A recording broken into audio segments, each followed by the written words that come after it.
வணக்கம். இன்றைய தினம் 16 ஆகஸ்ட் 2024. டைம் வந்து கரெக்டாக 10:30 ஆகுது. நம்ம பார்க்குறோம் கரெக்டாக 1 ஹவருக்கு அப்புறமா ரேஞ்ச் ஃபார்ம் ஆச்சு. 10:30க்கு பார்த்தீங்கன்னா முதல்ல வந்து செல் வந்தது. ஸோ புட்டு பை ஆகி ஸ்டாப் லாஸ் ஹிட் ஆகிட்டு 49,700 புட்டு பை ஆச்சு. ஸ்டாப் லாஸ் ஹிட் ஆகிருச்சு கரெக்டாக 25 பாயிண்ட்ஸ். இப்போ கால் சைடு வந்து எடுத்துருக்கு. டைம் பார்க்குறோம் 10:42 ஆகுது. பார்க்குறோம் காலும் வந்து ஸ்டாப் லாஸ் ஹிட் ஆகிருக்கு. ஓவரால் எம்டிஎம் வந்து 1000 ரூபா கிட்ட மைனஸில் இருக்குது. 2 கால் தான்.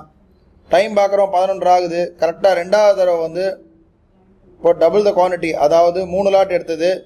3 லாட் பார்த்தீங்கன்னா கரெக்டாக வந்து 10:45 எடுத்தது. மார்க்கெட் வந்து ரொம்ப ஸ்பீடாக மேலே போயிட்டேன். டார்கெட் அச்சீவ் ஆகிருக்கு ஒன் சைட் போனதுனால.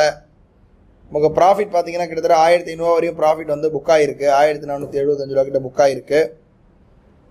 அலைஸ் ப்ளூ ஆர்டர் புக் பார்க்குறோம். மொத்தம் 6 ட்ரேட் வந்து எக்ஸிக்யூட் ஆகிருக்கு. ஸ்டார்டிங்கில் 297 பை ஆகிருக்கு புட்டு, 265 ஸ்டாப் லாஸ் ஹிட்டு. திரும்ப கால் 341 பை ஆகி 322 ஸ்டாப் லாஸ் ஹிட்டு. திரும்ப கால் 338 பை ஆகிருக்கு. அது கிட்டத்தட்ட வந்து 410 கிட்ட போயிட்டு ப்ராஃபிட் புக் ஆகிருக்கு. ஓவரால் வந்து 1500 ப்ராஃபிட் இருக்குது. நாளை வந்து ஒரு புது ட்ரேடை சந்திக்கலாம். நன்றி.